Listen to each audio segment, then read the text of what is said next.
Welcome back to my channel ಸಿಂಗಲಾಸ್ ಕನ್ನಡ. ಇವತ್ತಿನ content ಏನಂದರೆ, ನಮ್ಮ ಗಾಡಿ ಶೋರೂಮಿಂದ ಗಾಡಿ ಬುಕ್ ಮಾಡಿದ್ಮೇಲೆ ಪ್ರೀ ಡೆಲಿವರಿ ಇನ್ಸ್ಪೆಕ್ಷನ್ ಹೆಂಗೆ ಮಾಡೋದು, ಒಂದು ಗಾಡಿನ ಇನ್ಸ್ಪೆಕ್ಟ್ ಮಾಡಿಬಿಟ್ಟು ಹೆಂಗೆ ಪರ್ಚೇಸ್ ಮಾಡ್ಬೋದು. ಬಿಫೋರ್ ನಾವು ಅದಕ್ಕೆ ಆನ್ ರೋಡ್ ಪ್ರೈಸು ಇಲ್ಲಾಂದರೆ ಕ್ಯಾಶ್ ಕೊಡೋಕ್ಕೆ ಮುಂಚೆ ಡೆಲಿವರಿ ಟೈಮ್ ಅಂತ ಒಂದು ಕೊಟ್ಟಿರ್ತಾರಲ್ಲ, ಅನೌನ್ಸ್ ಮಾಡಿರ್ತಾರಲ್ಲ, ಅನೌನ್ಸ್ ಮಾಡೋ ಟೈಮಲ್ಲಿ ಒಂದು 2 ಅವರ್ ಮುಂಚೆ ಡೆಲಿವರಿ, ಇವತ್ತು delivery 12 o'clock sharp 12 o'clock delivery ಅಂದರೆ ಗಾಡಿ ಒಂದು 2 hours ಬಿಫೋರ್ ಹೋಗಿ ಗಾಡಿನ ಏನೇನು ಇನ್ಸ್ಪೆಕ್ಟ್ ಮಾಡಬೇಕು ಅಂತ ಯಾವುದಾದ್ರು ಚೆಕ್ ಮಾಡಬೇಕು. ಹೊಸ ಗಾಡಿನ ಇಲ್ಲಾಂದರೆ ಇದು ಒಂದು ಟೆಸ್ಟ್ ಡೇ ವೆಹಿಕಲ್ಲ ಅಂತ ಚೆಕ್ ಮಾಡೋದು ಹೇಗೆ ಅಂದ್ಬಿಟ್ಟು ಒಂದು ಕಂಟೆಂಟು, ಅದೇ ಪ್ರೀ ಡೆಲಿವರಿ ಇನ್ಸ್ಪೆಕ್ಷನ್ ಅಂತ ಒಂದು ಕಂಟೆಂಟು. ವಿಡಿಯೋ ಒಳಗೆ ಹೋಗೋ ಮುಂಚೆ ನಿಮ್ಮೆಲ್ಲರಿಗೂ ಕನ್ನಡ ಜನತೆಗೆ ಹಾಗೂ ನಮ್ಮ ಎಲ್ಲ ಸಬ್ಸ್ಕ್ರೈಬರ್ಸ್ಗೆ, ಫ್ರೆಂಡ್ಸ್ಗಳಿಗೆ ಯುಗಾದಿ ಹಬ್ಬದ ಆರ್ಥಿಕ ಶುಭಾಶಯಗಳು. ಇನ್ನೊಂದು ಈ ವಿಡಿಯೋ ಇವಾಗ ಮಾಡ್ತಾರೋದು ಯುಗಾದಿ ಇನ್ನೂ ಒಂದು 4-5 ದಿನ ಮುಂಚೆ ಇದೆ. ಇನ್ನೊಂದು ಈ ವಿಡಿಯೋ ಈಗಲೇ ಮಾಡೋ ಉದ್ದೇಶ ಅಂದರೆ ಏನಂದರೆ, ಯುಗಾದಿಗೆ ಈ ಹೊಸ ವರ್ಷಕ್ಕೆ ಗಾಡಿಗಳು ಯಾರೋ ಬುಕ್ ಮಾಡಿದ್ದೀರೋ ಇಲ್ಲ ಬುಕ್ ಮಾಡೋಕ್ಕೆ ಪ್ಲ್ಯಾನ್ ಮಾಡ್ತಾಯಿದ್ದೀರೋ ಅವ್ರಿಗೆ ಈ ವಿಡಿಯೋ ಶೇರ್ ಮಾಡಿ. ಒಂದು ಯೂಸ್ಫುಲ್ ಟಿಪ್ಸ್ ಆಗಿರುತ್ತೆ. ಗಾಡಿನ ಹೆಂಗೆ ಪಿ ಡಿ ಐ ಮಾಡಬೇಕು, ಪ್ರೀ ಡೆಲಿವರಿ ಇನ್ಸ್ಪೆಕ್ಷನ್ ಹೆಂಗೆ ಮಾಡೋದು ಅಂದ್ಬಿಟ್ಟು ಒಂದು ಸ್ಮಾಲ್ ಮಾಹಿತಿ ಈ ವಿಡಿಯೋಯಿಂದ ನಿಮಗೆ ಸಿಗಲಿದೆ. ಪಿ ಡಿ ಐ ಮಾಡ್ಕೊಂತೀವಿ ಅಂದರೆ ಫಸ್ಟ್ ಸ್ಲಾಟ್ ಬುಕ್ ಮಾಡಿರ್ತಾರೆ ಯಾವ ಶೋರೂಮ್ ಅಂದ್ಬಿಟ್ಟು. ನೀವು ಇನ್ನೊಂದು ಶೋರೂಮ್ ಸಜೆಸ್ಟ್ ಮಾಡಬೇಕಂದ್ರೆ ನೀವು ನಿಮ್ಮ ಫೋನ್ ಗೂಗಲ್ ರೇಟಿಂಗ್ಸಲ್ಲೇ ಇವಾಗ ಯಮಾ ಇಲ್ಲ ಹೋಂಡಾ ಇಲ್ಲ ಟ್ರೈಂಫು, ಕವಾಸಾಕಿ, KTM ಅಂತ ಯಾವುದಾದ್ರು ಇದನ್ನು ಎಲ್ಲ ಬೆಂಗಳೂರಲ್ಲಿ ಯಾವುದಾದ್ರು ಸಬ್ ಡೀಲರ್ KTM ಇಲ್ಲ ಸಬ್ ಡೀಲರ್ ಬಜಾಜ್ ಯಾವುದೇ ಶೋರೂಮ್ ಇದ್ರು ಗೂಗಲ್ ಅಂತಂದು ಒಂದು ರಿವ್ಯೂ ಬರುತ್ತೆ. ಇಲ್ಲ 4.8, 4.9 ಇಲ್ಲ 3 ಹಂಗೆ ರೇಟಿಂಗ್ಸ್ ಬರುತ್ತೆ. ಆ ರೇಟಿಂಗ್ಸಲ್ಲಿ ಕೂಡ ನಾವು ಫಸ್ಟು ಯಾವ ಶೋರೂಮಲ್ಲಿ ನಾವು ಬುಕ್ಕಿಂಗ್ ಮಾಡ್ತೀವಿ ಅಂದ್ಬಿಟ್ಟು ಡಿಸೈಡ್ ಮಾಡ್ಕೋಬೋದು. ನೆಕ್ಸ್ಟು ಇನ್ನೊಂದು ಏನಂದರೆ ಫಸ್ಟು ಗಾಡಿ ಪಿ ಡಿ ಮಾಡುವಾಗ ಇವಾಗ ಇಂಥ ಗಾಡಿ ಇವಾಗ KTM ಡ್ಯೂಕ್ 390 ಅಂದರೆ ಇವಾಗ KTM ಡ್ಯೂಕ್ 390 ಇಕ್ಕಿದವರೆ ನಿಮ್ಮ ಫ್ರೆಂಡ್ಸ್ ಇಲ್ಲ ಅಕ್ಕಪಕ್ಕ ಯಾರನ್ನ ಇವಾಗ ಈ ಗಾಡಿ ಇವಾಗ ಒಂದು ಅಪಾಚಿನೋ ಒಂದು ರೈಡರ್ ಹಿಮಾಲಯನೋ R5 ಅದನ್ನ ಒಂದು ಗಾಡಿ ತೊಗೊತೀಯಾ ಅಂತ ಡಿಸೈಡ್ ಮಾಡಿಬಿಟ್ರೆ ನಿಮ್ಮ ಡ್ರೀಮ್ ಬೇಕಂದರೆ ಅವಾಗ ನೀವೇನು ಮಾಡಬೇಕಂದ್ರೆ ಆ ಗಾಡಿ ಯಾರಿಗೆ ಅವರೋ ನಿಮ್ಮ ಫ್ರೆಂಡ್ಸು ಇಲ್ಲ ನೀವು ಯಾರನ್ನ ಫ್ಯಾಮಿಲಿಯವರು ಅವ್ರ ಹತ್ರ ಸ್ವಲ್ಪ ಸಜೆಸ್ಟ್ ತೊಗೋಬೋದು. ಇನ್ನೊಂದು ಪ್ರೀ ಡೆಲಿವರಿ ಇನ್ಸ್ಪೆಕ್ಷನ್ ಮಾಡುವಾಗ ಅವ್ರನ್ನ ಸಮೇತ ಕರ್ಕೊಂಡೋಗಿ ಶೋರೂಮಲ್ಲಿ ಅವ್ರ ಜೊತೆ ಗಾಡಿನ ಟೆಸ್ಟ್ ಮಾಡೋದು ಇನ್ನೂ ಒಳ್ಳೆಯದು. ಯಾಕಂದರೆ ನಾವು ಬಂದು ಫಿಸಿಕಲ ಐ ಇದನ್ನು ನೋಡಿರ್ತೀವಿ. ಅವರು ಏನಂದರೆ ಆ ಗಾಡಿನ ಇಟ್ಕೊಂಡ್ಬಿಟ್ಟು ಅದರಲ್ಲೇ ಅಭ್ಯಾಸ ಮಾಡ್ಕೊಂಡಿರ್ತಾರೆ, ಎಲ್ಲಿ ಎಂತ ಅಂತ ಏನೋ ಪ್ರಾಬ್ಲಮ್ಸ್ ಇದೆ, ಏನೋ ನೆಗೆಟಿವ್ ಏನೋ ಪಾಸಿಟಿವ್ ಅಂತ ಅವ್ರಿಗೆ ಆಲ್ರೆಡಿ ಗೊತ್ತಿರುತ್ತೆ. ಯಾಕಂದರೆ ಅವ್ರು ಫುಲ್ಲು ಆ ಗಾಡಿಯಲ್ಲೇ ಎಕ್ಸ್ಪೀರಿಯನ್ಸ್ ಆಗಿದ್ದರಿಂದ ಅವರಿಗೆ ಅದ್ರದ್ದು ಆ ಗಾಡಿ ಬಗ್ಗೆ ಅವ್ರು ಫುಲ್ಲು ಇನ್ಫಾರ್ಮೇಷನ್ ಅವ್ರಿಗೆ ಗೊತ್ತಿರುತ್ತೆ ಆ ಗಾಡಿ ಬಗ್ಗೆ. ಅದಕ್ಕೆ ಇವಾಗ ನೀವು ಆ ಗಾಡಿ ಇವಾಗ ಪ್ಲ್ಯಾನ್ ಮಾಡಿರ್ತೀರ ಈ ಗಾಡಿ ಬುಕ್ ಮಾಡಬೇಕು ಅಂತ, ಆ ಬುಕ್ ಮಾಡೋ ಟೈಮಲ್ಲಿ ಆ ಗಾಡಿ ಯಾರ ಹತ್ರ ಫ್ರೆಂಡ್ಸಲ್ಲಿ ಯಾರ ಹತ್ರ ಇರುತ್ತೆ ಪಿ ಡಿ ಐ ಮಾಡುವಾಗ ಅವ್ರನ್ನ ಕರ್ಕೊಂಡು ಹೋದರೆ ತುಂಬ ಕೆಲಸ ಬೇಗ ನಡೆಯುತ್ತೆ. ಏನೇ ಇದು ಯಮಗಂಡ ರಾಹುಗಲ ಏನೋ ಇದನ್ನು 1-2 hours ಬಿಫೋರ್ ಆ ಶೋರೂಮ್ ಹೋಗ್ಬಿಟ್ಟು ಅಲ್ಲಿ ಹೋಗಿ ಗಾಡಿ ಹೆಂಗಿದೆ, ಇನ್ಸ್ಪೆಕ್ಟ್ ಎಲ್ಲ ಚೆನ್ನಾಗಿದೆಯಾ, ಸ್ಕ್ರ್ಯಾಚಸ್ ಮೈನರ್ ಸ್ಕ್ರ್ಯಾಚಸ್ ಇದೆಯಾ, ಅಲ್ಲ ಡೆಂಟ್ ಇದೆಯಾ, ಆಮೇಲೆ ಎಲ್ಲನ ಆಯಿಲ್ಗಳು ಏನೋ ಸೀಪೇಜ್ ಆಗಿದೆಯಾ. ಇನ್ನೊಂದೇನೆಂದರೆ ಶೋರೂಮ್ಗೆ ಹೋಗಿ ಇನ್ಸ್ಪೆಕ್ಟ್ ಮಾಡುವಾಗ ಒಂದು 2 hours ಬಿಫೋರ್ ಅಂದರೆ ಆದಷ್ಟು ಈ ಮಾರ್ನಿಂಗ್ ಟೈಮಲ್ಲಿ ಇಲ್ಲಾಂದರೆ ಆಫ್ಟರ್ನೂನ್ ಟೈಮಲ್ಲಿ ಡೆಲಿವರಿ ಮಾಡೋದು ನೋಡ್ಕೊಳ್ಳಿ. ಫಸ್ಟಾಗಿ ಏನೋ ನೋಡಬೇಕಂದ್ರೆ ಬನ್ನಿ ಬ್ರೋ, ಫಸ್ಟಾಗಿ ಗಾಡಿಯಲ್ಲಿ ಇವಾಗ ನಾವು ಪ್ರೀ ಡೆಲಿವರಿ ಇನ್ಸ್ಪೆಕ್ಷನ್ ನೋಡ್ಕೊತೀವಿ ಅಂದರೆ ಏನಮ್ಮ ಫಸ್ಟು ಎಲೆಕ್ಟ್ರಾನಿಕ್ಸ್ ಅಂದರೆ ಈ ಇನ್ಸ್ಟ್ರೂಮೆಂಟ್ ಕ್ಲಸ್ಟರು, ಆಮೇಲೆ ಇಂಡಿಕೇಟ್ರು, LED, ಆಮೇಲೆ ಹೆಡ್ಲೈಟು, ಪಾರ್ಕಿಂಗ್ ಬಲ್ಬು, ಹಜಾರ್ಡು. ಇವಾಗ ಬರೋ ಗಾಡಿಯೆಲ್ಲ ಹಜಾರ್ಡೆಲ್ಲ ಕೊಡ್ತಾರೆ, ಇದರಲ್ಲಿ ಹಜಾರ್ಡೆಲ್ಲ ಇದ್ದಿಲ್ಲ. ನಾನು ಹಜಾರ್ಡ್ ಇಲ್ಲ ಗಾಡಿದು. ಫಸ್ಟು ಇನ್ಸ್ಟ್ರೂಮೆಂಟ್ ಕ್ಲಸ್ಟರ್ ಏನು ನೋಡ್ಕೋಬೇಕಂದ್ರೆ ಗಾಡಿ ಕೀ ಇಗ್ನಿಷನ್ ಆನ್ ಮಾಡಿದ ತಕ್ಷಣ ಕಿಲ್ ಸ್ವಿಚ್ಚು ಆನ್ ಮಾಡ್ತೀವಿ. ಕಿಲ್ ಸ್ವಿಚ್ ಆನ್ ಮಾಡಿದ ತಕ್ಷಣ ಏನಾಗುತ್ತಂದರೆ ಝೀರೋಯಿಂದ ಸ್ಟಾರ್ಟ್ ಆಗಬೇಕು. ಒಂದೊಂದು ಗಾಡಿ ಏನಾಗುತ್ತಂದರೆ ನಾವು ಕೀ ಸ್ವಿಚ್ ಆನ್ ಮಾಡಿದಾಗ ಏನಾಗುತ್ತೆ, ಝೀರೋಯಿಂದ ಸ್ಟಾರ್ಟ್ ಆಗೋಲ್ಲ. 5, 4, 3, 2 ಆಮೇಲೆ ತಿರ್ಗಾ 0 0, 1, 2, 3 ಸ್ಟಾರ್ಟ್ ಆಗುತ್ತೆ. ಅದೆಲ್ಲ ಏನು ಪ್ರಾಬ್ಲಮ್ ಅಂದರೆ ಒಂದೊಂಥರ ಸೆನ್ಸಾರ್ ಕೇಬಲ್ ಪ್ರಾಬ್ಲಮ್ ಇರುತ್ತೆ. ಆ ಇನ್ಸ್ಟ್ರೂಮೆಂಟ್ ಕ್ಲಸ್ಟರಲ್ಲೇ ಪ್ರಾಬ್ಲಮ್. ಯಾವಾಗ ಬಂದ್ಬಿಟ್ಟು ನಿಮ್ಮ ಕಂಪ್ನಿ ರಿಗಾರ್ಡಿಂಗ್ ಪರ್ಸನ್ ಅವ್ರ ಹತ್ರ ಬಂದು ನಾವು ಒಂದು ಪರ್ಮಿಷನ್ ಸೀಕ್ ಮಾಡಿದ್ರೆ ಯಾಕೆ ಈ ಥರ ಕಂಪ್ಲೇಂಟ್ ಆಗಿದೆ ಅಂದ್ಬಿಟ್ಟು ಗೊತ್ತು ಮಾಡಿದ್ರೆ ಅವ್ರು ಇಮಿಡಿಯೇಟ್ ಅವಾಗಲೇ ಚೇಂಜ್ ಮಾಡ್ತಾರೆ. ಸಪೋಸ್ ನೀವು ಒಂದ್ಸಲ ಗಾಡಿ ಶೋರೂಮಿಂದ ಆಚೆ ಬಂದುಬಿಟ್ರೆ ಆಮೇಲೆ ನಾನು ಈ ಪ್ರಾಬ್ಲಮ್ಸ್ ಅಂದ್ರೂ ಅವ್ರು ಬಂದ್ಬಿಟ್ಟು ಅಷ್ಟು ಸುಲಭವಾಗಿ ಅದನ್ನ ಆ್ಯಕ್ಷನ್ ತೊಗೊಂಡ್ಬಿಟ್ಟು ಅದನ್ನ ರೆಕ್ಟಿಫೈ ಮಾಡೋಕ್ಕೆ ಹೋಗಲ್ಲ. ಯಾವುದೇ ಶೋರೂಮ್ ಇದ್ರು ಇವಾಗ ಹೆಂಗಾಗ್ಬಿಟ್ಟಿದೆ ಶೋರೂಮು, ಎಲ್ಲ ಶೋರೂಮು ಅಂತ ಇಲ್ಲ. ಇವಾಗ ಶೋರೂಮ್ ಬಂದ್ಬಿಟ್ಟು ಒಂಥರ ಡೀಲಿಂಗ್ ಪರ್ಪಸ್ ಆಗ್ಬಿಟ್ಟಿದೆ. ಡೀಲಿಂಗ್ ಪರ್ಪಸ್ ಅಂದರೆ ಗಾಡಿ ಬಂದು ಈ ಶೋರೂಮಿಂದ ಆಚೆ ಹೋಗಬೇಕು. ಇನ್ನೊಂದು ಇವಾಗ ಶೋರೂಮಲ್ಲಿ ಬಂದ್ಬಿಟ್ಟು ಇವಾಗ ಹೊಸ ವೇರಿಯಂಟು, ಇವಾಗ ಒಂದು ಗಾಡಿಯಲ್ಲಿ ಹೊಸ ವೇರಿಯಂಟ್ ಅಂತ ಬಿಟ್ಟರೆ ಅದರ ಒಂದು ಐದು ಗಾಡಿ ಬರುತ್ತೆ ಶೋರೂಮ್ಗೆ. ಎರಡಿಂದ 5 ಗಾಡಿ ಸಬ್ ಡೀಲರ್, ಮೇನ್ ಡೀಲರಿಂದ ಸಬ್ ಡೀಲರ್ ಬಂದು 5 ಗಾಡಿ ಬರುತ್ತೆ. ಅದ್ರಲ್ಲಿ ಒಂದು 4 ಗಾಡಿ 4 ಕಲರ್ ಬಂದು ಡಿಸ್ಪ್ಲೇಲಿ ಇರುತ್ತೆ. ಒಂದೇ ಒಂದು ಗಾಡಿ ಬಂದು ಟೆಸ್ಟಿಂಗ್ ವೆಹಿಕಲ್ ಅಂತ ಇರುತ್ತೆ. ಅದರಿಂದ ಏನು ಮಾಡೋದು, 4 ವೆಹಿಕಲಲ್ಲಿ ನಾವು ಯಾವ ಕಲರ್ ಚೂಸ್ ಮಾಡ್ತೀವೋ ಅದು ಡಿಸ್ಪ್ಲೇದಲ್ಲಿ ಬಂದು ಅವ್ರು ಬಂದು ಏನು ಮಾಡ್ತಾರೆ, ಮೇನ್ ಡೀಲರ್ ಹತ್ರ ಅಪ್ರೋಚ್ ಮಾಡಿಬಿಟ್ಟು ನೀವು ಕೊಡೋ ಅಮೌಂಟ್ನ ಸಬ್ ಡೀಲರ್ ಬಂದು ಅವ್ರ ಹತ್ರ ಕಾಸು ಕಟ್ಬಿಟ್ಟು ಅಲ್ಲಿಂದ ಗಾಡಿ ಯಾರಿಂದ ಒಂದು ತೊಗೊಂಡು ಶೋರೂಮಲ್ಲಿ ಕೊಟ್ಟು ನಿಮಗೆ ಡೆಲಿವರಿ ಮಾಡ್ತಾರೆ. ಆ ಟೈಮಲ್ಲಿ ಏನು ಮಾಡ್ತಾರೆ ಅಂದರೆ, ಫಸ್ಟು ಇಲ್ಲಿ ಬನ್ನಿ ಬ್ರೋ, ಫಸ್ಟು ನೀವು ಎಲೆಕ್ಟ್ರಾನಿಕ್ಸ್ ನೋಡಿದ್ಮೇಲೆ ಕಾಮನ್ ಆಗಿ ಏನು ನೋಡಬೇಕಂದ್ರೆ, ಸುಮ್ಮನೆ ಫಿಸಿಕಲಾಗಿ ಸುಮ್ಮನೆ ಇನ್ನೊಂದು ಏನಂದರೆ, ನಾವು ಫ್ರೀ ಡೆಲಿವರಿ ಇನ್ಸ್ಪೆಕ್ಷನ್ ಮಾಡ್ತೀವಿ ಅಂತ ಹೋಗ್ಬಿಟ್ಟು ಒಂದು 4-5 ಜನ ಹೋಗ್ಬಿಟ್ಟು ಆ ಟೂಲ್ಸ್ ಎಲ್ಲ ಇಟ್ಕೊಂಡ್ಬಿಟ್ಟು ಓಪನ್ ಮಾಡಿ ಅದೆಲ್ಲ ನೋಡೋಕ್ಕಾಗಲ್ಲ, ಅಷ್ಟು ಇದಾಗಿಲ್ಲ. ಸುಮ್ಮನೆ ಒಂದು ಜನರಲಾಗಿ ಒಂದು ಫಿಸಿಕಲಾಗಿ ಒಂದು ಅಪಿಯರೆನ್ಸ್ ಹೆಂಗಿದೆ ಶೋರೂಮ್ ಫಿನಿಶು. ಇದು ಜಾಸ್ತಿ ಸ್ಕ್ರ್ಯಾಚಸ್ ಆಗೋದಂದರೆ ಈ ಸೈಡು, ಈ ಕ್ಲಚ್ ಲಿವರ್ ಹತ್ರ, ಈ ಬ್ರೇಕ್ ಲಿವರ್ ಹತ್ರ, ಇಲ್ಲಾಂದರೆ ಈ ಕ್ರ್ಯಾಶ್ ಗಾರ್ಡ್ ಹತ್ರ, ಹಂಗೆ ಬಂದರೆ ಫುಟ್ರಸ್ಟು, ಹಂಗೆ ಬಂದರೆ ಸೈಡು ಗ್ರ್ಯಾಬಲ್ಸು, ಅದು ಒಂದು ಚೂರು ಅಲ್ಲಲ್ಲಿ ಒಂದು ಟಚ್ ಆಗಿರುತ್ತೆ. 99% ಆಗಲ್ಲ. ಸಪೋಸ್ ಆದ್ರೂ ಅದೇನು ಮಾಡ್ತಾರೆ, ಕವರ್ ಅಪ್ ಮಾಡೋಕ್ಕೆ ಏನೋ ಮಾಡ್ತಾರೆ, ಸ್ಪ್ರೇ ಮಾಡೋದು, ಎಲ್ಲ ಕೋಟಿಂಗ್ ಏನೋ ಮಾಡಿಬಿಟ್ಟು ಅದನ್ನ ಕ್ಲಿಯರಾಗಿ ಮಾಡಿಬಿಟ್ಟು ಅದನ್ನ ಸೇಲ್ ಮಾಡಿಬಿಡ್ತಾರೆ. ಅದಕ್ಕೆ ಪ್ರೀ ಡೆಲಿವರಿ ಇನ್ಸ್ಪೆಕ್ಷನ್ ಅಂತ ಮಾಡೋದು. ಫಸ್ಟಾಗಿ ಬಂದ್ಬಿಟ್ಟು ಎಲೆಕ್ಟ್ರಾನಿಕ್ಸ್ ನೋಡ್ಕೊಂಬಿಟ್ರಿ. ಎಲೆಕ್ಟ್ರಾನಿಕ್ಸ್ ಆದಮೇಲೆ ಏನು ಮಾಡಬೇಕು, ಫಸ್ಟ್ ಫ್ರಂಟಿಂದ ಬಂದು ಈ ಟೈರ್ ನೋಡಬೇಕು.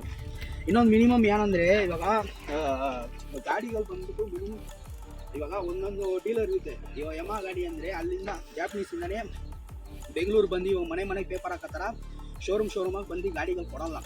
ಇವಾಗ ಈ ಶೋರೂಮ್ದು ಯಾಡೆಲ್ಲ ಬಂದ್ಬಿಟ್ಟು ಮಿನಿಮಮ್ ಒಂದು ಬೆಂಗಳೂರು ಔಟ್ಸ್ಕಟ್ಸಲ್ಲಿ ಇರುತ್ತೆ.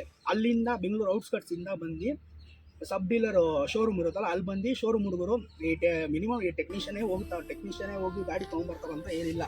ಈ ಹೆಲ್ಪರ್ಗಳು, ಈ ಲೇಬರು ಅವ್ರು ಇವ್ರ ಹತ್ರ ಹೆಲ್ಮೆಟ್ ಕೊಟ್ಟು ಶೋರೂಮ್ ತೊಗೊಂಬ ಅಂತ ಕಳಿಸ್ತಾರೆ.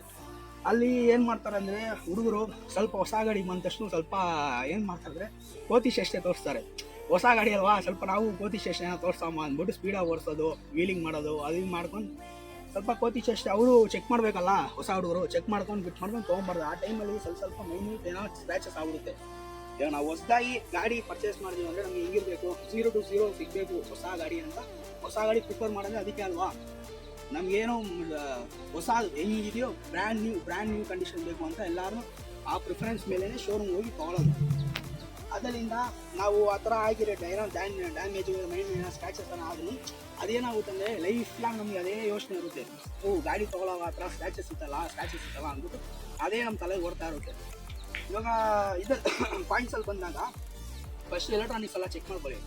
ಆಮೇಲೆ ಬಂದ್ಬಿಟ್ಟು ಆಮೇಲೆ ಬಂದು ಏನಾಗುತ್ತೆ ಅಂದರೆ, ಈ ಟೈರು ಇವಾಗ ಗಾಡಿಯಲ್ಲಿ ಬಂದ್ಬಿಟ್ಟು ಟೈರಲ್ಲಿ ಏನನ್ನು ಅಂದರೆ, ಒಂದು ಇಯರ್ ಮೆನ್ಷನ್ ಆಗಿರುತ್ತೆ. ಇಯರಲ್ಲಿ ಬಂದ್ಬಿಟ್ಟು ಅದೇ ಇಯರಲ್ಲಿ ಯಾವ ವೀಕ್ ಅಂತ ಟೈರಲ್ಲಿ ಮೆನ್ಷನ್ ಆಗಿರುತ್ತೆ ಆಲ್ರೆಡಿ. ಇಲ್ಲಿ ನೀವು ಕರೆಕ್ಟಾಗಿ ನೋಡ್ಬೋದು, ಇಲ್ಲಿ 2019 15th 16th ವೀಕ್ ಅಂತ ಅಲ್ಲೇ ಆಲ್ರೆಡಿ ಮೆನ್ಷನ್ ಆಗಿರುತ್ತೆ, ಟೈರಲ್ಲಿ ಮೆನ್ಷನ್ ಆಗಿರುತ್ತೆ. ನೀವು ಏನು ಮಾಡಬೇಕು, ಗಾಡಿ ಇನ್ಸ್ಪೆಕ್ಟ್ ಮಾಡುವಾಗ ಆ ವರ್ಷದ ಗಾಡಿಯಲ್ಲೇ ಆ ಟೈರು ವೀಕು ಅಲ್ಲೇ ಮೆನ್ಷನ್ ಆಗಿದೆ, ಓಕೆ, ಅದು ಬಿಲ್ಕುಲ್ 100% ನಮಗೆ ಅಲ್ಲೊಂದು ಪ್ರಾಬ್ಲಮ್ ಸಾರ್ಟೆಡ್ ಆಯಿತು. ಆಮೇಲೆ ಟೈರಲ್ಲಿ ಬಂದು ಈ ಅಲಾಯಲ್ಲಿ ಬಂದ್ಬಿಟ್ಟು ಏನೋ ಡ್ರಿಂಕ್ಸ್ ಇದೆ, ಯಾಕಂದರೆ ಯಾಡಿಂದ ಟ್ರಕ್ಕಿಂದ ಕೆಳಗೆ ಇಳಿಸ್ತಾರೆ.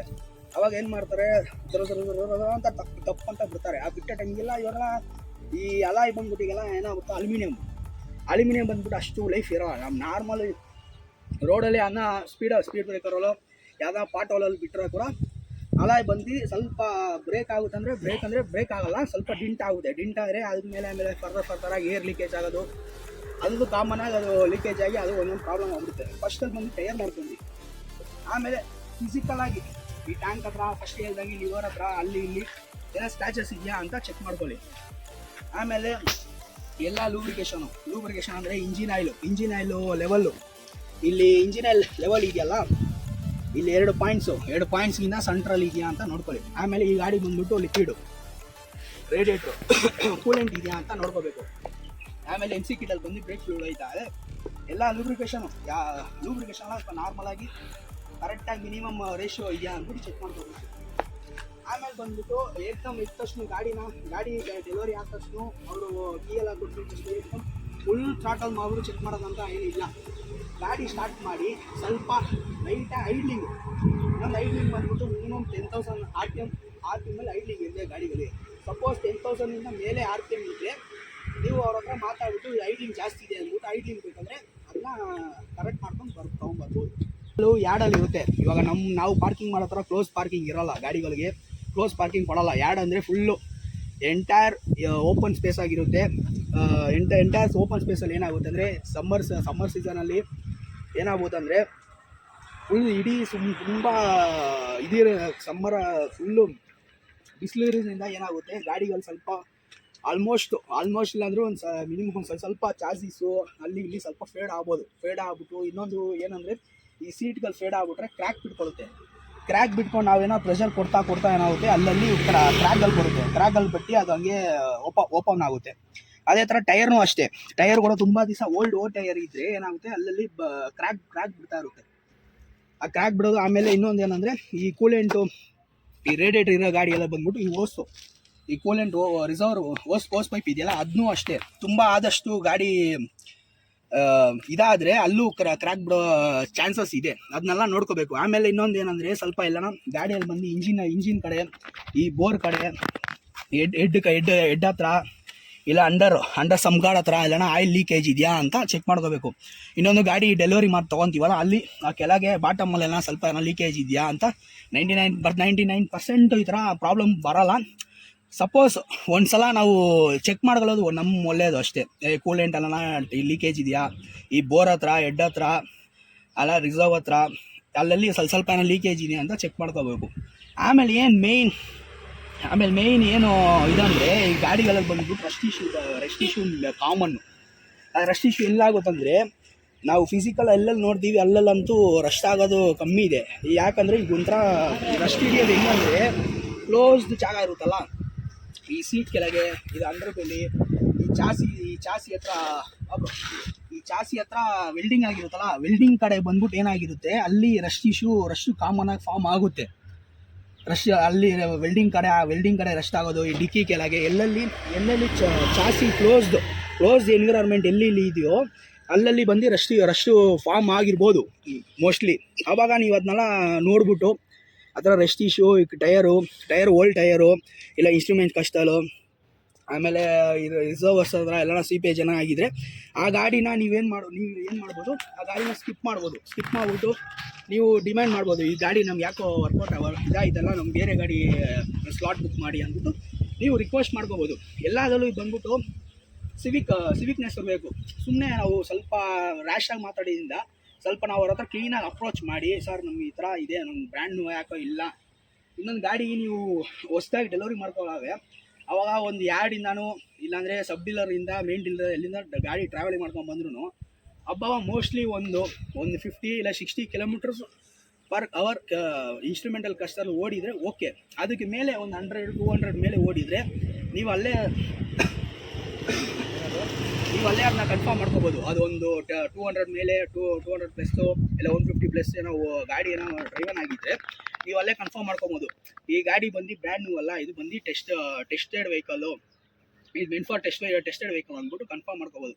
ಆವಾಗ ನೀವೇನು ಮಾಡ್ಬೋದು, ಆ ಗಾಡಿನ ಸ್ಕಿಪ್ ಮಾಡಿಬಿಟ್ಟು ಬೇರೆ ಗಾಡಿ ಅದನ್ನ ನಮಗೆ ಸ್ಲಾಟ್ ಮಾಡಿ ಅಂದ್ಬಿಟ್ಟು ನೀವು ಸ್ವಲ್ಪ ಈ ಸ್ಟಾಫ್ ಹತ್ರ ಬಂದು ರಿಕ್ವೆಸ್ಟ್ ಮಾಡ್ಕೋಬೋದು ಅಷ್ಟೇ. ಆಮೇಲೆ ಏನಂದರೆ ಒಂದ್ಸಲ ಗಾಡಿ ಡೆಲಿವರಿ ತೊಗೊಂಬಿಟ್ಟು ಡೆಲಿವರಿ ಪ್ರೊಸೀಜರೆಲ್ಲ ಮುಗಿದ್ಮೇಲೆ ಏನು ಮಾಡಬೇಕಂದ್ರೆ, ಗಾಡಿ ನೀವು ಹೆಂಗೇನು ಡ್ರೈವ್ ಮಾಡ್ಕೊಂಡು ಹೋಗ್ತೀರಾ ನಿಮ್ಮ ಮನೆಗೆ, ಆಗ ಏನು ಮಾಡಬೇಕಂದ್ರೆ ಡ್ರೈವ್ ಮಾಡ್ಕೊಂಡು ಹೋಗಾಗ ಮಿನಿಮಮ್ ಒಂದು 6,000 ಇನ್ನು 4,000 ಇಲ್ಲ 5,000-4,000 RPM ಮೇಂಟೈನ್ ಮಾಡ್ಕೋಬೇಕು. ಮೇಂಟೈನ್ ಮಾಡುವಾಗ ಅವಾಗ ಏನಾಗುತ್ತಂದರೆ ಗಾಡಿ ಎಷ್ಟು ಹೀಟ್ ಆಗುತ್ತೋ ಇನ್ನೊಂದು ಅದ್ದಲ್ಲಿ ಒಂದು ಚೆಕ್ ಮಾಡಬೇಕು. ಗಾಡಿ ಬಂದ್ಬಿಟ್ಟು ಈಗ ಬರೋದೆಲ್ಲ ಸೈಡ್ ಸ್ಟ್ಯಾಂಡ್ ಕಟ್ ಆಫ್ ಇದೆ. ಇವಾಗ ಸೈಡ್ ಸ್ಟ್ಯಾಂಡ್ ಇಗ್ನಿಷನ್ ಆನ್ ಮಾಡಿಬಿಟ್ಟು ರನ್ನಿಂಗಲ್ಲಿ ಸ್ಟ್ಯಾಂಡ್ ಹಾಕಿದ್ರೆ ಕಟ್ ಆಫ್ ಆಗುತ್ತಾ ಅಂತ ಅದೊಂದು ಚೆಕ್ ಮಾಡ್ಕೊಳ್ಳಿ. ಆಮೇಲೆ ಗಾಡಿ ಡ್ರೈವ್ ಮಾಡುವಾಗಲೇ ಗಾಡಿ ಒಂದು ಸರ್ಟನ್ RPM ಮೇಲೆ ಗಾಡಿ ಇಂಜಿನ್ ಬಂದು ಹೀಟ್ ಆಗುತ್ತೆ. ಆಮೇಲೆ ರೇಡಿಯೇಟ್ರು ಫ್ಯಾನು ಸ್ವಿಚ್ ಆಗಿ ಅದು ಆನ್ ಆಗುತ್ತೆ. ಆವಾಗ ರೇಡಿಯೇಟ್ರು ಫ್ಯಾನು ಓಡುತ್ತಾ ಅಂದ್ಬಿಟ್ಟು ಅದೇನು ಕಾಮನ್ನು ಉಯ್ ಅಂತ ಒಂಥರ ಅನ್ವಾಂಟೆಡ್ ನಾಯ್ಸ್ ಬರುತ್ತೆ, ಅದನ್ನು ನಾವು ಕನ್ಫರ್ಮ್ ಮಾಡ್ಕೋಬೋದು. ಆಮೇಲೆ ಏನಂದರೆ ರೈಡೇಟರ್ ಫ್ಯಾನ್ ನೋಡ್ಕೊಂಡ್ಬಿಟ್ಮೇಲೆ ಅದು ಸೈಡ್ ಸ್ಟ್ಯಾಂಡ್ ಕಟ್ ಆಫ್ ನೋಡ್ಕೋಬೋದು. ಇವಾಗೆಲ್ಲ ಇಗ್ನಿಷನ್ಸ್ ಕಿಲ್ ಸ್ವಿಚ್ ಆನ್ ಮಾಡಿದ್ರೆ ಎಲ್ಲ ಚೆಕ್ಲೈಟ್ ಬರುತ್ತೆ. ವಾರ್ನಿಂಗು, ABS, ಇದು ಇಂಜಿನ್ ಆಯಿಲ್, ನ್ಯೂಟ್ಲು, IBM ಎಲ್ಲ ಚೆಕ್ಲೈಟ್ ಬರುತ್ತೆ. ಒಂದ್ಸಲ ನಾವು ಗಾಡಿನ ಒಂದ್ಸಲ ರಿವ್ ಮಾಡಿದ್ರೆ ಆ ಚೆಕ್ಲೈಟ್ಸ್ ಎಲ್ಲ ಹೋಗ್ಬಿಡ್ಬೇಕು ಅಂತ ಅದೊಂದು ಕನ್ಫರ್ಮ್ ಮಾಡ್ಕೊಳ್ಳಿ. ಆಮೇಲೆ ಹಂಗೆ ಸುಮ್ಮನೆ ಇನ್ನೊಂದು ಇವಾಗ ಬರೋದು ಸ್ಪೋರ್ಟ್ಸ್ ವೆಹಿಕಲ್ ಆಗಿದ್ರು, ನೇಕಲ್ ವೆಹಿಕಲ್ ಆಗಿದ್ರು ಅಷ್ಟಾಗಿ ವೈರಿಂಗ್ ಹಾರ್ನೆಸ್ ಬಂದ್ಬಿಟ್ಟು ಅಷ್ಟಾಗಿ ಪ್ಯಾಂಕಪ್ ಆಗಿರಲ್ಲ. ಒಂದು ಒಳ್ಳೆ ಅಷ್ಟಾಗಿ ಸ್ಟಫ್ ಆಗಿರಲ್ಲ. ಈ ವೈರಿಂಗ್ ಹಾರ್ನೆಸ್ ಅಲ್ಲಿ ಬಂದ್ಬಿಟ್ಟು ಈ ಸ್ಲೀವ್ಸ್ ಎಲ್ಲ ಇರುತ್ತಲ್ಲ, ಈ ಡಬಲ್ ಸ್ಲೀವ್ಸ್, ಆ ಡಬಲ್ ಸ್ಲೀವ್ಸ್ ಅಲ್ಲಿ ಬಂದ್ಬಿಟ್ಟು ಡಬಲ್ ಸ್ಲೀವ್ಸ್ ಬಂದ್ಬಿಟ್ಟು ಈ ಥರ ಫುಲ್ ಪ್ಯಾಕ್ಡ್ ಆಗಿದೆಯಾ, ಇಲ್ಲ ಅಲ್ಲಲ್ಲಿ ಸ್ವಲ್ಪ ಏನೋ ಕಟ್ಟಾಗಿ ಡ್ಯಾಂಪರ್ ಮಾಡೋರ ಅಂದ್ಬಿಟ್ಟು ಅದೆಲ್ಲ ಒಂದ್ಸಲ ಚೆಕ್ ಮಾಡ್ಕೊಳ್ಳಿ. ಈ ವೈರಿಂಗ್ ಹಾರ್ನೆಸ್ ಫುಲ್ ಆಗಿರುತ್ತಲ್ಲ, ಇನ್ಸ್ಟ್ರೂಮೆಂಟ್ ಕ್ಲಸ್ಟರಿಂದ ಹಿಡಿದು ಹಿಂದೆ ಅಂಡರ್ ಬೆಲಿವರೆಗೂ ವೈರಿಂಗ್ ಹಾರ್ನೆಸ್ ಹೋಗಿರುತ್ತೆ. ಆ ವೈರಿಂಗ್ ಹಾರ್ನೆಸ್ ಡಬಲ್ ಸ್ಲೀವ್ ಬರುತ್ತೆ. ಒಂದು PC ಸ್ಲೀವ್, ಒಂದು ಇಲ್ಲಾಂದ್ರೆ ಕ್ಲಾತ್ ಸ್ಲೀವ್ ಅಂತ ಬರುತ್ತೆ. ಆ ಕ್ಲಾತ್ ಸ್ಲೀವ್ ಏನೋ ಸ್ವಲ್ಪ ಸಪೋಸ್ ಕಟ್ ಮಾಡಿ ಏನೋ ವೈರಿಂಗ್ ಅಲ್ಲಿ ಡ್ಯಾಂಪರ್ ಏನೋ ಮಾಡೋ ಅಂದ್ಬಿಟ್ಟು ಅದೊಂದು ಚೆಕ್ ಮಾಡ್ಕೊಂಡು ಇಷ್ಟು ಚೆಕಿಂಗ್ ಎಲ್ಲ ಮಾಡ್ಬಿಟ್ಮೇಲೆ ಲಾಸ್ಟ್ ಫೈನಲ್ ವೈರಿಂಗು ಮಾಡಾಯಿತು. ಇನ್ನೊಂದು ಏನಂದರೆ ಯಾರಲ್ಲಿ ಬಂದ್ಬಿಟ್ಟು ಗಾಡಿ ಬಂದು ಒಂದು ಸೈಡ್ ಲೆಫ್ಟ್ ಸೈಡ್ ಇರುತ್ತೆ, ಒಂದು ಸೈಡ್ ರೈಟ್ ಸೈಡ್ ಇರುತ್ತೆ. ಎಷ್ಟು ಫೋರ್ ಕಾಲ್ ಬಂದ್ಬಿಟ್ಟು ಎಷ್ಟು ಲೆಫ್ಟ್ ಸೈಡಲ್ಲೋ ರೈಟ್ ಸೈಡಲ್ಲೋ ಲೋಡ್ ಕೊಟ್ಟಿದ್ರೆ ಏನಾಗುತ್ತೆ, ಜಾಸ್ತಿ ಒಂದೇ ಕಡೆ ತುಂಬ ದಿನದಿಂದ ಗಾಡಿ ಬುಕ್ಕಿಂಗ್ ಆಗದೆ ಯಾಡಲ್ಲೇ ನಿಂತಿದ್ರೆ ಗಾಡಿ ಏನಾಗುತ್ತೆ, ಲೋಡೆಲ್ಲ ಫುಲ್ ಲೆಫ್ಟ್ ಸೈಡಲ್ಲಿ ಲೋಡ್ ಆಗುತ್ತೆ. ಆವಾಗ ಏನಾಗುತ್ತೆ, ಒಂದೊಂದು ಟೈಮು ಫೋರ್ ಕಾಯಿಲ್ಸಿಗೆ ಬಂದು ಸಪೋಸ್ ಬ್ರೇಕ್ ಆಗಿ ಅದರಿಂದ ಕೂಡ ಸ್ವಲ್ಪ ಫೋರ್ಕಿಂದ ಆಯಿಲ್ ಲೀಕೇಜ್ ಆಗ್ಬೋದು. ಇನ್ನೊಂದು ಆದಮೇಲೆ ಇದೆಲ್ಲ ಇಂಜಿನ್ ಎಲ್ಲ ಏನೋ ಅಷ್ಟೇನು ನಾಯ್ಸ್ ಎಲ್ಲ ನೋಟ್ ಮಾಡಬೇಕಂತ ಏನೋ ಅವಶ್ಯಕತೆ ಇಲ್ಲ. ಯಾಕಂದರೆ ಇದು ಬ್ರ್ಯಾಂಡ್ ನ್ಯೂ ಇಂಜಿನ್. ಒಂದ್ಸಲ ಶೋರೂಮಲ್ಲಿ ಗಾಡಿ ಡೆಲಿವರಿ ಮಾಡ್ಕೊಂತೀವಿ ಅಂದರೆ ಇಂಜಿನಲ್ಲಿ ಬಂದು ಎಕ್ಸಾಸ್ಟ್ ಕ್ಲೋಸ್ ಮಾಡೋದು, ಐಡ್ಲಿಂಗ್ ಮಾಡೋದು, ಸೌಂಡ್ ಮಾಡೋದಲ್ಲ ಏನೋ ಅಷ್ಟೇನು ಪ್ರಿಫರಬಲ್ ಇಲ್ಲ. ಯಾಕಂದರೆ ಗಾಡಿ ಬ್ರ್ಯಾಂಡ್ ನ್ಯೂ ಗಾಡಿನೇ. ಅದ್ರಲ್ಲಿ ಬಂದು ಅಷ್ಟು ನಾವು ಸುಮ್ಮನೆ ಮೈನ್ಯೂಟಾಗಿ ಚೆಕ್ ಮಾಡಬೇಕಷ್ಟೇ. ಅದರಿಂದ ನಾವು ತುಂಬ ಡೆಪ್ತಾಗಿ ಟೂಲ್ಸ್ ಎಲ್ಲ ಎತ್ಕೊಂಡು ಹೋಗಿ ಅಷ್ಟು ಎಲ್ಲ ಬೋಲ್ಟ್ ನೆಟ್ ಎಲ್ಲ ಟೈಟ್ ಮಾಡಿ ಅಷ್ಟೆಲ್ಲ ಚೆಕ್ ಮಾಡೋ ಅವಶ್ಯಕತೆ ಇಲ್ಲ ಈಗ ಇದರಲ್ಲಿ. ಯಾಕಂದರೆ ಬಂದು ನಾವು ಒಂದ್ಸಲ ಶೋರೂಮಲ್ಲಿ ತೊಗೊಳ್ತೀವಿ ಅಂದರೆ ಬ್ರ್ಯಾಂಡ್ ನ್ಯೂ ವೆಹಿಕಲ್, ಅದ್ರದ್ದು ಸಂಬಂಧಪಟ್ಟ ಎಲ್ಲ ಡಾಕ್ಯುಮೆಂಟ್ಸ್ ಪಿನ್ ಅಲ್ಲಿ ನಡೆಯುತ್ತೆ. ಏನೇ ಅಂದರೆ ಒಂದು ಪ್ರೀ ಡೆಲಿವರಿ ಇನ್ಸ್ಪೆಕ್ಷನ್, ಡೆಲಿವರಿ ತೊಗೊಳ್ಳೋ ಮುಂಚೆ ಒಂದು ಇನ್ಸ್ಪೆಕ್ಟ್ ಮಾಡ್ಕೊಂಡ್ರೆ ನಮಗೆ ಒಳ್ಳೆಯದು. ಲೈಫ್ ಲಾಂಗ್ ನಮಗೆ ಹಾಕೋದು ಇದಿರಲ್ಲ, ಕುತೂಹಲ ಇರಲ್ಲ, ಹಂಗೆ ಆಗಿತ್ತಲ್ಲ ಅಂದ್ಬಿಟ್ಟು ಒಂದು ಯೋಚನೆ ಇರಲ್ಲ. ಬಿಲ್ಕುಲ್ ಬ್ರ್ಯಾಂಡ್ ನ್ಯೂ ತೊಗೋಬೋದು ಅಷ್ಟೇ. ಇನ್ನೊಂದು ಸೆಕೆಂಡ್ಸಲ್ಲಿ ತೊಗೋಬೇಕಂದ್ರೆ ಇದಕ್ಕಿಂತ ಒಂದು 10 ಇಲ್ಲ 15 ಟೈಮ್ಸ್ ಎಕ್ಸ್ಟ್ರಾ ಎಫೆಕ್ಟ್ ಹಾಕ್ಬಿಟ್ಟು ಚೆಕ್ ಮಾಡಬೇಕು. ಇನ್ನೊಂದು ಪ್ರೀ ಡೆಲಿವರಿ ಮಾಡಿದಂಗೆ ಚೆಕ್ ಮಾಡಿದಾಗಲೇ ಮುಂಚೆನೇ ಹೇಳ್ದಂಗೆ ಈ ಗಾಡಿ ನಿಮ್ಮ ಫ್ರೆಂಡ್ಸ್ ಸರ್ಕಲಲ್ಲಿ ಯಾರನ್ನ ಆ ಗಾಡಿನ ಇಟ್ಕೊಂಡಿದ್ರೆ ಅವ್ರ ಹೆಲ್ಪಿಂದ ಅವ್ರ ಜೊತೆಗೆ ಕರ್ಕೊಂಡೋಗಿ. ಇವಾಗ ನೀವು ಕಂಡಿಡಿಯೋ ಪ್ರಾಬ್ಲಮ್ ಅವ್ರು ಕಂಡಿಡಿಯಲ್ಲ, ಪ್ರಾಬ್ಲಮ್ ನೀವು ಕಂಡಿಡಿಯಲ್ಲ. ಯಾಕಂದರೆ ಅದೇ ಗೈಸ್ ವಿಡಿಯೋ ಎಂಡಿಗೆ ಬಂದ್ವಿ. ಇಷ್ಟೆಲ್ಲ ಗೈಸ್, ಇದು ಹೊಸ ವರ್ಷಕ್ಕೆ ಯಾರು ಗಾಡಿ ಖರೀದಿ ಮಾಡ್ತಾ ಇದ್ದೀರಾ, ಇಲ್ಲಾಂದರೆ ಆಲ್ರೆಡಿ ಬುಕ್ಕಿಂಗ್ ಸ್ಲಾಟ್ಸಲ್ಲಿರೋರು ಈ ಇನ್ಫಾರ್ಮೇಟಿವ್ ವೀಡಿಯೋನ ಒಂದ್ಸಲ ಸ್ಕ್ರಾಲ್ ಮಾಡಿದೆ ನೋಡ್ಬಿಟ್ಟು, ಹಾಗೂ ನಿಮ್ಮ ಫ್ರೆಂಡ್ಸು ಇಲ್ಲ ನಿಮ್ಮ ಫ್ಯಾಮಿಲಿ ಮೆಂಬರ್ಸು ಯಾರಾದರೆ ಈ ಹೊಸ ವರ್ಷ ನಮ್ಮ ಕರ್ನಾಟಕದ ಹೆಮ್ಮೆಯ ಹಬ್ಬ ಅದು ಹೊಸ ವರ್ಷ ನ್ಯೂ ಇಯರು, ಆ ಹಬ್ಬಕ್ಕೆ ಗಾಡಿ ತೊಗೋಬೇಕು ಅಂದ್ಬಿಟ್ಟು ಸ್ವಲ್ಪ ಜನ ಗಾಡಿನ ಬುಕ್ ಮಾಡಿರ್ತಾರೆ. ಅಂಥವ್ರಿಗೆ ಈ ವಿಡಿಯೋನ ಶೇರ್ ಮಾಡಿ. ಹಾಗೆ ಈ ಪ್ರೀ ಡೆಲಿವರಿ ಗಾಡಿ ಇನ್ಸ್ಪೆಕ್ಟ್ ಮಾಡಿ ಹೆಂಗೆ ಗಾಡಿನ ಶೋರೂಮಿಂದ ನಾವು ಬುಕ್ ಮಾಡಿ ಡೆಲಿವರಿ ತೊಗೋಬೇಕಂತ ಒಂದು ಸ್ಮಾಲ್ ಟಿಪ್ಸು ಆ್ಯಂಡ್ ಅದ್ರ ಬಗ್ಗೆ ಮಾಹಿತಿ ಕೊಟ್ಟಿದ್ದೀನಿ. ಹಾಗೆ ನನ್ನ ಚಾನಲ್ನ ಇಷ್ಟ ಆದರೆ ನಾನು ಕೊಡುವ ಕಂಟೆಂಟ್ ಎಲ್ಲ ಇಷ್ಟ ಆದರೆ ಸಬ್ಸ್ಕ್ರೈಬ್ ಮಾಡಿ, ಲೈಕ್ ಮಾಡಿ, ಶೇರ್ ಮಾಡಿ. Okay guys, see you then another video. Until then, signing with SC Motovlogs Karnadu. Thank you.